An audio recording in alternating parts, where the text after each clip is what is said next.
자, 오늘 10과 마지막 강의 하겠습니다. 그 세례에 대한 건데요.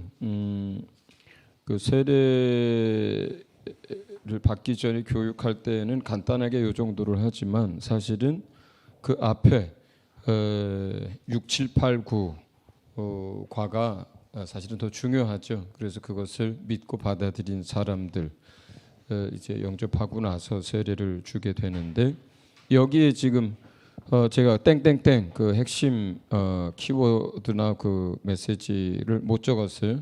받아 적으세요. 땡땡땡 예수 그리스도와 연합, 그리고 동행하는 삶. 이게 이제 키워드예요. 예수 그리스도와 연합, 그리고 동행하는 삶. 그게 세례가 갖는 이제 그 중요한 의미입니다. 자, 저 뒤에 보면 두 번째 페이지 3번 먼저 읽고 시작할게요. 3번. 두 번째 페이지 3번. 자, 같이 읽습니다. 시작. 회개와 믿음과 영접을 통해서 이루어진 영적 사실들에 대하여 몸으로 그 실체를 경험하며 교회 공동체 앞에서 그 믿음을 고백하는 행위다. 세례를 읽으세요. 세례를 통해서 구원을 얻거나 구원이 완성되는 것이 아니다. 그러므로 세례는 구원의 조건이 될 수 없다. 이미 구원을 얻은 자들이 주님의 명령에 순종하는 것이다.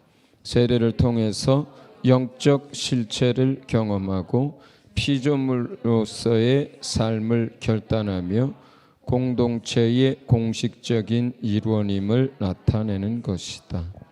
이게 세례예요. 이게 세례예요. 그리고 여러분이 이제 그 성경 어플 같은 걸 통해서 뭐 세례 이렇게 치면 그 세례가 단어가 들어간 성경이 쭉 뜨잖아요. 그것들을 다 살펴보면 두 가지 주제로 흘러요. 하나는 예수 그리스도와 우리가 연합되는 거다. 그래서 같이 죽고 같이 부활하게 될 거다. 이 연합과 또 하나는 뭐냐면 새 피조물 얘기예요. 너 이제 새로운 피조물이고 새로운 삶을 살아야 한다.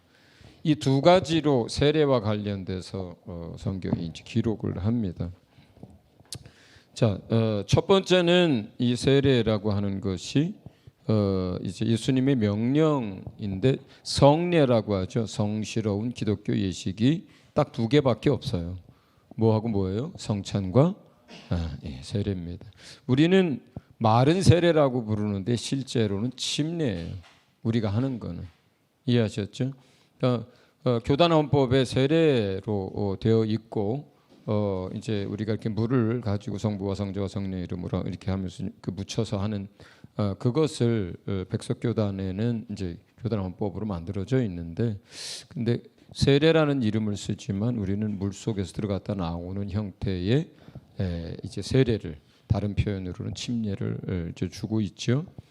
자, 그래서 예수님이 이유가 있어서 이 두 가지 이제 그 성례를 하게 한 거예요. 영적 유익이 굉장히 큰 거예요. 여러분이 이제 성찬을 할 때마다 뭐 늘 그런 건 아닐지라도 성찬을 할 때 굉장히 감동이 있고, 특히 이제 처음 성찬하거나 이제 새신자가 성찬할 때는 할 때마다 참 많이 깊은 은혜가 있고 그렇잖아요.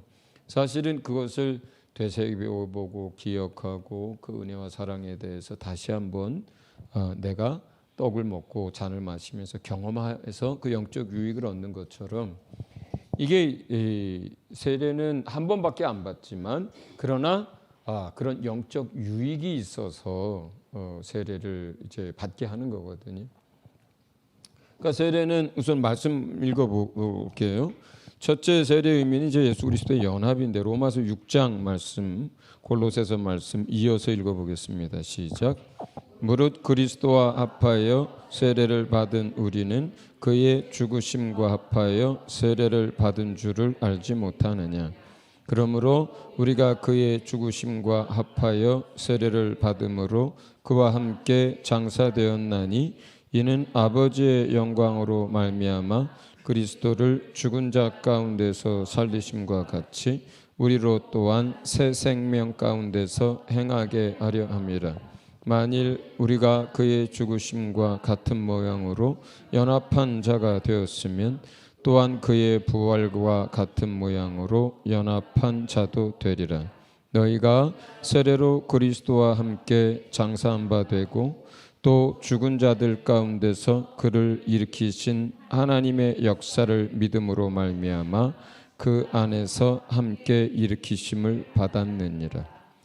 우리가 예수 그리스도와 연합을 통해서 우리가 예수의 죽음이 나의 죽음이 되고 예수 그리스도의 연합을 통해서 예수가 부활한 것처럼 우리도 부활하게 되는 거잖아요. 그런데 이 연합 자체는 세례를 받을 때 그때서 비로소 연합되는 게 아니고요. 우리가 예수님을 우리 안에 받아들이고 믿고 영접하게 됐을 때 이미 주님이 우리 안에 들어올 때 우리가 예수님과 영적으로는 연합이 이루어져요. 우리가 성령 세례를과 관련된 사도행전에서 4번의 이야기가 나오는데 거기에 보면 이제 안디옥 교회라든가 에베소 교회라든가 이런데 보면 어떻게 돼 있어요? 거기에 보면 세례 아니죠. 거기는 세례를 받고 그 다음에 성령 세례를 받죠. 갑자기 생각이 잘 안 나요. 어디? 에베소 말고 그 앞에 빌립의 경우는 거기도 세례를 받고 그 다음에 하죠. 그 다음에 고넬료 집은 세례 받기 전에 성령이 임하고 성령 세례 받은 다음에 그 다음에 물 세례를 주죠. 그러니까 고넬료 집의 케이스를 보면 그 세례 받지 않았어도 성령 세례가 이제 그들에게 이제 주어지거든요. 말씀 듣는 중에 성령 세례가 그들에게 임했다는 얘기는 그들이 죄 사함을 받고 하나님의 자녀가 됐다는 것을 의미해요. 기본적으로 그래야 성령이 그들 안에 들어오시는 거니까. 그 다음에 세례 받거든요. 물로 세례. 그러니까 이 세례는 구원을 위한 조건도 될 수 없을 뿐더러 이미 우리가 구원받았고 하나님의 자녀가 되고 예수 그리스도 우리 안에 계시다라고 하는 그 회개와 믿음과 영접을 통해서 이미 우리가 예수 그리스도와 연합이 되거든요. 그러면 세례를 통해서 영적으로 이루어진 그 연합된 관계 그리고 영적으로 이루어진 그 일들을 그 실체를 영적 실체를 내가 몸으로 다시 그것을 경험하는 게 돼버려요. 영에서 이루어진 것을 내 마음과 내 몸으로도 경험하는 것이 돼버려요. 그래서 내가 예수 믿고 구원 얻은 하나님의 백성이다. 그렇기 때문에 나는 예수님과 함께 죽은 거고 예수님과 함께 살 거다. 이걸 경험하는 거거든요. 영적으로 이루어진 일을 영적 실체를 내가 예식을 통해서 경험하는 거예요. 그리고 그것을 고백하는 거예요. 그 실체를 이제 또 경험하는 것이죠. 그래서 이제 세례 자체가 이미 영적으로 연합이 이루어진 그것을 이제 그 실체를 경험하는 것에 대한 것. 그 다음에는 이제 로마서 6장에도 나오지만 그렇게 함으로써 우리가 이제 새 생명 가운데서 행하도록 하기 위한 거다. 세례가 이렇게 얘기해요. 그러니까 우리가 새로운 피조물로 새 생명을 가진 사람으로서 앞으로 살아가도록 결단하는 시간이고 전환점이 되는 시간이다. 이렇게 얘기를 하는 거예요. 내가 세례를 받았다면 나는 이제 예수님과 죽은 사람이야. 나는 이제 예수님과 함께 살 거야. 나는 이미 세상에서 살고 있지만 세상에 속한 자가 아니야. 내 안에 이미 예수의 생명이 있어. 그러니까 새 생명으로 살 거야 라고 하는 영적 결단을 하는 시간이 되는 거예요. 마음의 결단하는 시간이 되는 거죠. 그래서 그리스도 안에 새 피조물로 새 생명 가운데 살려는 결단과 믿음의 고백이 이제 또 두 번째 의미가 되는 건데 우리 같이 갈라디아서 말씀 같이 읽어봅니다. 시작. 누구든지 그리스도와 합하기 위하여 세례를 받은 자는 그리스도로 옷 입었느니라. 그러므로 우리가 그의 죽으심과 합하여 세례를 받음으로 그와 함께 장사되었나니 이는 아버지의 영광으로 말미암아 그리스도를 죽은 자 가운데서 살리심과 같이 우리로 또한 새 생명 가운데 행하려 함이라. 그런즉 누구든지 그리스도 안에 있으면 새 피조물이라.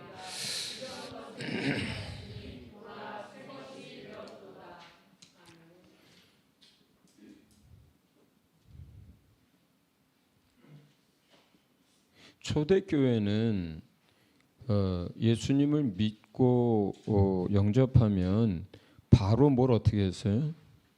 세례를 줬어요. 그러니까 이게 문제가 안 됐던 거예요. 그게. 예. 그러니까 내가 믿고 영접했다라고 하는 것은 뭐예요?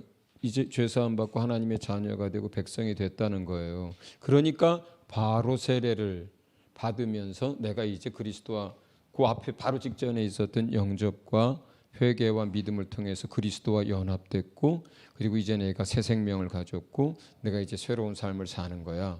이렇게 영접한 사람들을 그날로 세례를 5,000명을 주고 그날로 3,000명을 주고 그날로 수레에서 내려서 물에서 세례를 줬단 말이에요.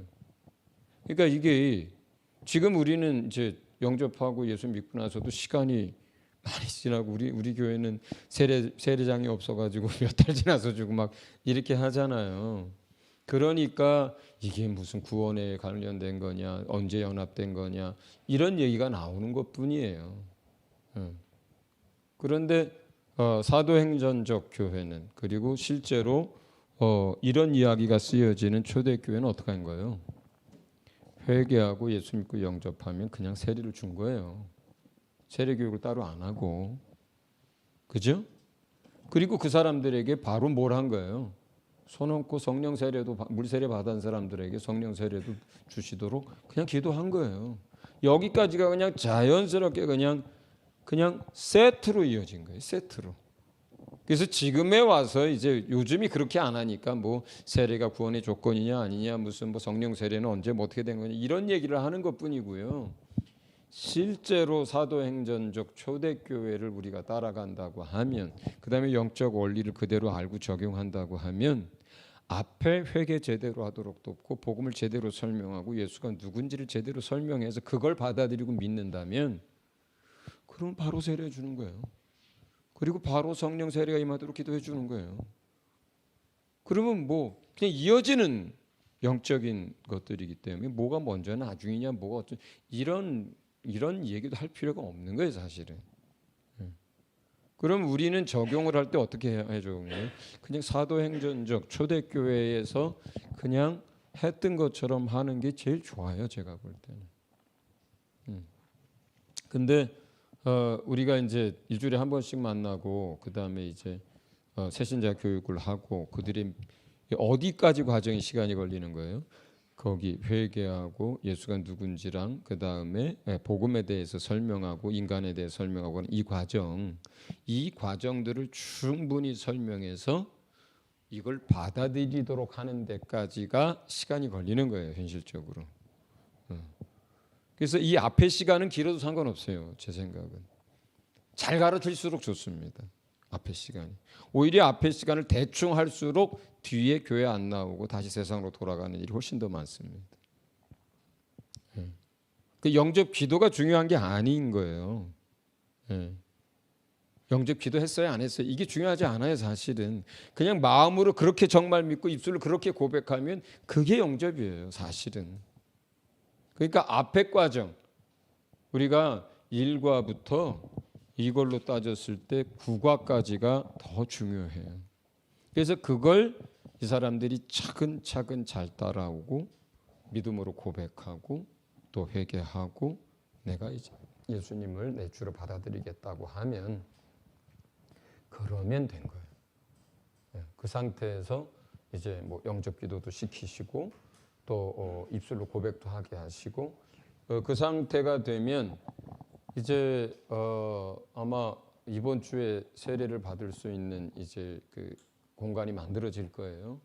그러면 제 생각은 새신자를 가르치는 분들이나 또는 여러분들이 인도에서 이제 양육하게 됐을 때 그런 단계가 됐을 때는 언제든지 얘기하면 주일 오후에 소그룹 모임 다 끝나고 몇 사람 가서 또 그냥 세례 주면 되거든요.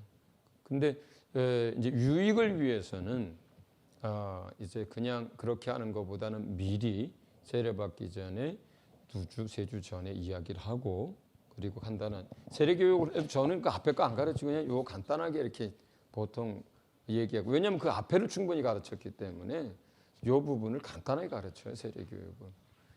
근데 그래서 이제 그런 믿음이 있으면 가족, 그러니까 교회 공동체와 가족이 참여하는 게 굉장히 유익합니다. 가족이 참여하는 게 유익해요. 특별히 가장인 경우 있잖아요. 더 유익합니다. 이제 우리 아버지가 우리 집의 가장이 이제 예수님을 믿는 사람이고 예수님의 공동체 안으로 들어갔고 그리고 이제 예수님과 연합됐고 그리고 이제 새로운 삶을 사는 아버지가 됐어. 그걸 아내가 보는 데서 자식들이 보는 데서 동기간이 보는 데서 그걸 믿음을 고백함으로써 이 사람은 이제 예수 믿는 사람 이렇게 가족들이 다 같이 인정해주고 그 가족 가운데 크리스찬 된 사람들은 그 시간이 얼마나 기쁘겠어요. 그걸 위해서 얼마나 많이 기도를 합니까? 우리 저 김진성 형제도 동기간에 여동생들이 오랫동안 기도를 했어요. 저보다도.